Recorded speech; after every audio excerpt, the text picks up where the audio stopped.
आप देख रहे हैं शब्दावली दर्पण न्यूज। नमस्कार, सादर प्रणाम। मैं हूं शब्दावली वत्स और आप देख रहे हैं शब्दावली दर्पण न्यूज। आइए डालते हैं एक नज़र साहित्यिक व सांस्कृतिक खबर पर। बसंत उत्सव के उपलक्ष्य में संस्कार भारती गौतम बुद्ध नगर इकाई द्वारा नोएडा स्थित सेक्टर 52 के कम्युनिटी सेंटर में जिला अध्यक्ष जयप्रकाश रावत व उपाध्यक्ष अटल मुरादाबादी के संयुक्त संयोजन में भव्य सांस्कृतिक व साहित्यिक कार्यक्रम का आयोजन किया गया, जिसके अंतर्गत प्रथम चरण में कवि सम्मेलन हुआ, जिसमें देश के कई प्रतिष्ठित रचनाकारों ने अपनी कविताएं सुनाकर उपस्थित श्रोताओं का मन मोह लिया। जब भोर भय हरि भजन रुचे, सुबह सुबह भगवान के भजन अच्छे लगते हैं। जब भोर भय हरि भजन रुचे और पेट भरे अघये जैसे, सब सार विचारों का परिवर्तन होता है। सब सार विचार फले फूले, अब प्रेम की छाँव परे ऐसे। तरुणी के पाँव पति के पास से जग के जा रही है, तो जो पायल है उसकी आवाज ना जाए कि सास को पता लग जाएगी। सब सार विचार फले फूले, अब प्रेम की छाँव परे ऐसे। तरुणी के पावन शब्द करें, पायल की झनक झरे कैसे। क्या बात है, बहुत कहता अटल ठोक कर दो सतो, हमको ऐसा जमाना नहीं चाहिए। राम नाम की माला जपते सारी उम्र बिताया, राम नाम की माला जपते सारी उम्र बिताया। और मंदिर के मुद्दे पर मंत्री पद तक दांव लगाया, अब तो अपने दांव दिखाऊंगा, कई मेरों का कर ले। वहीं दूसरे चरण में सांस्कृतिक कार्यक्रम में अंतर्राष्ट्रीय स्तर पर पहचान रखने वाली देश की विख्यात नृत्यांगना अनुराधा शर्मा द्वारा प्रशिक्षित इतिश्री शर्मा, वंशिका, अनन्या व स्वाति शर्मा ने अपनी नृत्य कला की प्रस्तुति से उपस्थित गणमान्य लोगों एवं श्रोताओं की खूब तालियां बटोरी।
गायक कलाकार के रूप में असम की भानुश्री तथा प्राची कश्यप ने अपनी आवाज़ से सभी को मंत्रमुग्ध कर दिया।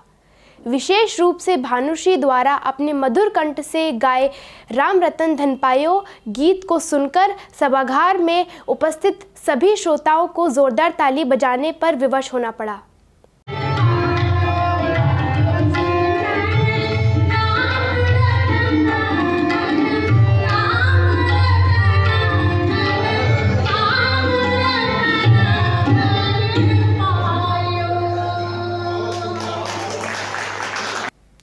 बसंत उत्सव पर मां शारदे पर केंद्रित इस कार्यक्रम की अध्यक्षता हास्य कवि बाबा कानपुरी ने की, जबकि संचालन ओजस्वी कवि अटल मुरादाबादी द्वारा किया गया। मुख्य अतिथि के रूप में नोएडा प्राधिकरण के पूर्व अधिकारी व समाज सेवी SP गौड़ रहे तथा विशिष्ट अतिथि के रूप में लखनऊ से पधारे आचार्य डॉक्टर रमाकांत की गरिमामयी उपस्थित रही। कवियों ने मुख्य रूप से बाबा कानपुरी, JP रावत, सामाजिक चेतना के जनवादी कवि देश की बुलंद आवाज़ पंडित साहित्य कुमार चंचल, अटल मुरादाबादी, महिपाल सिंह, दास प्रेम, अलका मिश्रा, मीनाक्षी, पल्लवी त्रिपाठी व अंजना जैन ने अपना काव्य पाठ किया। आइए सुनवाते हैं इस कार्यक्रम के संबंधित बातचीत के कुछ अंश। मैं अलका मिश्रा शब्दावली दर्पण न्यूज़ से आज आप सबके साथ उपस्थित हूँ। एक बहुत बड़ी शख्सियत, बहुत उम्दा शख्सियत के साथ, जिनका नाम है अनुराधा शर्मा जी। और अभी उनकी संस्था के कुछ बच्चों ने यहाँ पर जो नृत्य पेश किया वो इतना काबिल तारीफ है कि सब मंत्रमुग्ध थे।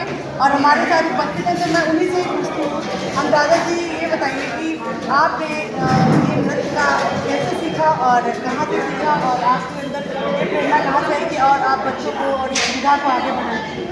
हमारे क्लासिकल फॉर्म्स शास्त्रीय नृत्य एक परंपरा है। मैंने अपने गुरु शोभा कोसर चंडीगढ़ से बच्चन कला केंद्र से सीखा और मेरे बच्चे पावन कला गाँव में पावन कला गाँव में जुड़े हुए हैं और निरंतर अभ्यास करते हैं। और मैं संस्कार भारती से सालों से जुड़ी हुई हूँ। इस वजह से हम लोग ये परंपरा चलाते आ रहे हैं, गुरु शिष्य गुरु शिष्य गुरु शिष्य। जैसे मेरे साथ अभी स्वाति जी खड़ी है, ऋषि है, वंशिका शर्मा है, आयाति शर्मा है, आन्या पांडे, बहुत सारे स्टूडेंट्स हैं जिन्होंने अभी यहाँ परफॉर्म किया। बहुत शानदार रहा था कार्यक्रम। और संस्कार भारती से आप जुड़ी हुई हैं, उसके माध्यम से भी आपके कार्यक्रम बहुत रहते हैं, जगह जगह आप कराती हैं। उसके अलावा आप देश विदेश में कहाँ और आपने अपने कार्यक्रम किए हैं और कहाँ कहाँ आपकी संस्थाएँ और आगे बढ़ रही हैं? मैंने ऑलमोस्ट सभी इंडिया के पार्टिसिपेट किया। ICCR से मैं चाइना 3 साल रही, उज़्बेकिस्तान में 3 साल रही, इसके अलावा मॉरिशस में। फिर हमारे यहाँ जहाँ भी बुलावा आता है हम जाते हैं परफॉर्मेंस में। हाँ, एक अच्छे कलाकार की यही पहचान है कि वो कहीं पे भी जाते हैं। और हमारे साथ उपस्थित हैं एक और बहुत उम्दा कवित्री और नृत्यांगना भी है। आपसे हम चाहेंगे कि कुछ अपने बारे में बताएं। धन्यवाद। अनुराधा जी ने मुझे आज अवसर दिया कि मैं संस्कार भारती में परफॉर्म कर सकूं। बहुत बहुत धन्यवाद। और मैं मोस्टली कविता पाठ करती हूँ और नृत्य मैं बचपन से करती आ रही हूँ। काफ़ी मैंने स्टेट लेवल तक कॉम्पिटिशन जीते हैं नृत्य में। और उसके बाद शादी हुई तो फिर उसके बाद ज़्यादा नहीं किया, लेकिन हाँ स्टेज शोज़ करती हूँ जो हमारे सोसाइटी के होते हैं या कंपनीज़ के होते हैं। 2 साल बाद मैंने दोबारा फिर किया है। बहुत इन लोगों को आप लोगों ने सुना और ये इतना शानदार, देखिए काव्य और नृत्य 2 विधाएं एक साथ मिलकर क्या धमाल करती हैं, ये आज आप सभी ने देखा। तो धन्यवाद शब्दावली न्यूज़ दर्पण इस कार्यक्रम को अपने पटल पर दिखाने के लिए।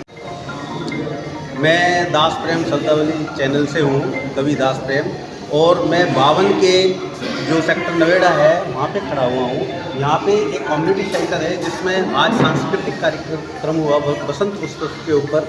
उसमें हमारे बीच में है अटल मुरादाबादी जी जो महान कवि हैं, और उनके साथ में हमारे वर्मा जी हैं, और उनके साथ में नेमचंद अग्रवाल जी और आचार्य रमाकांत, डॉक्टर साहब रमाकांत जी है। और इस इतने बड़े उत्सव के ऊपर मैं अटल जी से पूछना चाहता हूँ कि ये उत्सव आप कब से कर रहे हैं और कैसे आपने इसका आयोजन किया? ये मैं संस्कार भारती से पिछले लगभग 7-8 साल से जुड़ा हूँ और पहले मैं संस्कार भारती का यहाँ का भरतमुनि इकाई का अध्यक्ष भी रहा हूँ और हम लगातार 4-5 साल मैंने कार्यक्रम कराए। और अभी जो है रावत जी, JP रावत जी हमारी इस इकाई के अध्यक्ष हैं और मैं उपाध्यक्ष हूँ। और हम लगातार ऐसे ही पिछले 5 सालों से लगातार सांस्कृतिक कार्यक्रम करा रहे हैं और कवि सम्मेलन करा रहे हैं, जिसमें देश के बहुत विभिन्न शहरों से आने वाले कवि काव्य पाठ करते हैं और हमारे सेक्टर 52 का इसमें बड़ा ही योगदान रहता है। हमारे साथ हरविलास वर्मा जी जो हमारे बहुत ही धर्मात्मा पुरुष हैं और हम उनके सानिध्य में हमेशा रहते हैं और वो बहुत ही सहयोग करते हैं। हमारे साथ है समाज सेवी नीमचंद अग्रवाल जी जो बहुत बड़े धर्मात्मा हैं और आध्यात्मिक पुरुष हैं। और हमारे साथ लखनऊ से पधारे डॉक्टर आचार्य रमाकांत जी जो लखनऊ से हमारे साथ हैं, जो आज के कार्यक्रम के विशिष्ट अतिथि थे। और इसी तरह हम कार्य करते हैं और करते रहेंगे। मैं वर्मा जी से पूछना चाहता हूँ कि वर्मा जी आप इन कार्यक्रमों में सम्मिलित होते हो और काफ़ी मैंने पिछले कार्यक्रमों में भी मैंने देखा है, तो आप जो है बहुत सारी चीज़ें बांटते हो, जैसे गीता बांटते हो, रामायण वगैरह कुछ कराते हो, तो यहाँ के लोगों पे क्या असर होता पड़ता है आपको? आज का कार्यक्रम बहुत ही अच्छा लगा, सभी को अच्छा लगा। सेक्टर 52 का एक मिशक था जो यहाँ अच्छा कार्यक्रम, लेकिन आज वो मिशक टूट गया है। जहाँ तक मेरे दान करने की बात है, दान ही संपत्ति है और कुछ।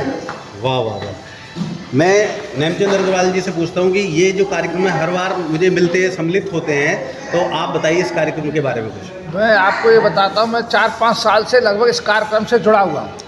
जो भी कार्यक्रम होते हैं, जितने भी संस्कृत भारती के कार्यक्रम होते हैं, हर एक कार्यक्रम में मैंने सबको सुना, कवियों को भी सुना। और यहाँ तक मैं अयोध्या, इलाहाबाद इनके साथ गया और शायद से मैं इतना जुड़ गया कि इससे भावुक होकर के मैं एक भी मिनट खाली इसको नहीं छोड़ता हूँ। और जहाँ भी होता है कार्यक्रम आपके साथ जाता हूँ। और अटल जी और रावत जी और इनकी पूरी टीम, चंचल जी, आप सब लोग मिलकर के इसको सही ढंग से, सुनियोजित ढंग से करते हैं और मुझे बहुत अच्छा आनंद आता है। और मुझे ऐसा लगता है कि वास्तव में अपनी जो है पुरानी पद्धति की ओर जा करके सब चीज़ को दोहरा रहे हैं और सीख रहे हैं। तो आज का कार्यक्रम इतना अच्छा लगा कि जन कवि सम्मेलन हुआ, इसके बाद संगीत का कार्यक्रम हुआ, नृत्य का कार्यक्रम हुआ। इसके लिए सब लोगों को बहुत बहुत हमारी तरफ से बधाई। वाह वाह वाह। मैं डॉक्टर रमाकांत जी से पूछना चाहता हूँ कि जैसे बसंत के ऊपर ये कार्यक्रम किया है, तो बसंत से आपका क्या अभिप्राय है, मतलब क्या सीख देते हैं बच्चे? वसंत सर, सबसे पहले तो मैं यहाँ के आयोजकों को बहुत बहुत धन्यवाद देना चाहूँगा कि इतने बड़े आयोजन के साथ जो है सेक्टर 52 में ये प्रोग्राम किया गया। और जहाँ तक बसंत की बात है सर, ये बसंत जो है मैं एक उदाहरण छोटा सा देना चाहूँगा है कि हमारे हरिवंश राय बच्चन ने लिखा है कि एक बरस में एक बार ही जलती होली की ज्वाला, एक बरस में एक बार ही जलती सजती दीपों की माला। वाह वाह वाह, बहुत सुंदर। दुनिया वालों किंतु आप मदिरालय में देखो, दुनिया वालों किंतु आप मदिरालय में देखो, दिन को होली रात दिवाली रोज मनाती मधुशाला। ये है बसंत उत्सव का आगमन, जो ये संदेश देता है कि दिन को भी रात को भी हर समय खुशियाँ ही खुशियाँ हैं। न बच्चों से लेकर के बूढ़ों के अंदर जो है बसंत का प्रभाव बहुत ही। और यहाँ जो देखने को मिला तो केवल बसंत के ऊपर ही जैसा लगता है कि बसंत का उत्सव यहीं पर छा गया है। बसंत अपने को समेट रखा है इसी संस्कार भारती के प्रांगण में, ये संस्कार भारती के इस प्रांगण में। और ये जो आयोजक हैं उनको और जो कलाकार हैं सबको मेरी तरफ से बहुत बहुत बधाई। शब्दावली चैनल के माध्यम से कवि दास प्रेम, मैं एक ऐसे कलाकार के साथ सामने हूँ और मेरे साथ में खड़े हैं जिनका नाम है भानुश्री, और ये बहुत ही अच्छी गायिका हैं और इनकी कंठ में सरस्वती निवास कर रही हैं। जो मैंने अभी इनका गीत सुना बहुत ही सुंदर है, बहुत ही ज़्यादा सुंदर है। तो मैं इनसे क्वेश्चन करना चाहता हूँ कि आप ये कब से गा रहे हो? मैं एक्चुअली बचपन में सीखी थी 2 साल। अच्छा। तब से तो अभी तक मैंने अभी स्टार्ट किया है, क्योंकि मैंने बीच में बिल्कुल छोड़ दिया था पढ़ाई के लिए। अच्छा। तो मैंने अभी स्टार्ट किया है। Very good. तो आपकी जो इतनी सुंदर आवाज़ है और आप किस तरीके से, मतलब आपने कहीं इंस्टीट्यूट से सीखा था? ये मैंने गाना सुन सुन के जब मैं एक्चुअली घर का काम करती हूँ या किचन में खाना बना लेती हूँ तभी मैं सुन सुन के ये गाना सीखा है। अच्छा, आप आसाम से हैं तो आसाम से मतलब आसाम में ही आपने गाना ये सीखा था? हाँ, आसाम में ही सीखा तो था। आप कब से गा रही हैं? मैं जब छोटी थी ना तब से ही गा रही हूँ। अच्छा। हाँ। अभी तो मैं बीच में बिल्कुल रुक गई थी। हाँ, तो अभी गाने मेरा स्टार्ट हो गया। तो आगे आप जो है आप किस रूप में आप अपने आप को देखना चाहते हो कि आप कैसे गाना आप आगे गाना चाहते हो, या मतलब जो जितने अच्छे लोग आपकी प्रशंसा कर रहे हैं, काफ़ी लोगों ने आपका गीत सुना है और मैंने भी यहाँ पे आपका गीत सुना है, बहुत सुंदर तरीके से आपने, आपकी आवाज़ बिल्कुल बहुत ही सुंदर है और इतनी बढ़िया आपकी आवाज़ है कि मतलब आगे जितने भी आपको परफॉर्म करने के लिए मिले तो आप करेंगे? हाँ, मैं ज़रूर परफॉर्म करूँगी आगे, क्योंकि मेरा इच्छा है कि मैं और अच्छा गाऊँ और लोगों को दिल में मैं जगह ले सकूँ। तो ऐसे ही सांस्कृतिक कार्यक्रमों में भी गाती हैं या और भी आप किसी और मंचों पे भी आप गाते हैं? किसी और मंच में भी मैंने गाया है, लेकिन मैंने एक्चुअली ज़्यादा अभी तक गाया नहीं है, ऐसे मौका भी नहीं मिला मुझे। अच्छा, घर में भी आपके यहाँ संगीत का वो शिक्षा वगैरह है या मतलब आप अपनी तरफ से ही, या आपके जो पेरेंट्स हैं वो कैसे मतलब किस तरीके से घर देखते में हैं? तो शुरू से ही ऐसे माहौल रहा है मेरा। आपके फादर वगैरह कुछ संगीत? फादर में एक्चुअली मेरी माँ गाती थी, तो उन्हीं से ही मेरा वो जो आया है तो उन्हीं से ही आया है, तो मेरी माँ से ही आया है। अब जैसे कि आप अब मैरिड हैं, बच्चा है आपके सम्मुख, तो आप ये बताइए कि आपके हस्बैंड मतलब जैसे आप गायकी में जा रहे हो तो वो कैसा सोचते हैं? इसलिए मेरे हस्बैंड बहुत सपोर्टिव है, वो बहुत सपोर्ट करते हैं। बहुत बढ़िया, बहुत बढ़िया। हाँ। अरे वाह वाह।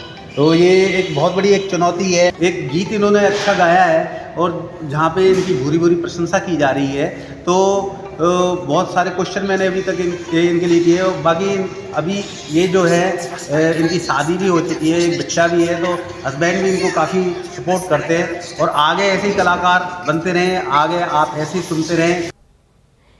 इस मौके पर नोएडा व एनसीआर से पधारे सैकड़ों श्रोता उपस्थित थे। ये थे शब्दावली दर्पण न्यूज़ के साहित्यिक व सांस्कृतिक समाचार। अगर इस समाचार को लाइक करने का है आपका विचार तो बिना किसी देरी के दीजिएगा अपना दुलार। आपके इस दुलार के लिए हृदय तल से आभार। शब्दावली वत्स को दीजिए इजाज़त। नमस्कार, जय हिंद।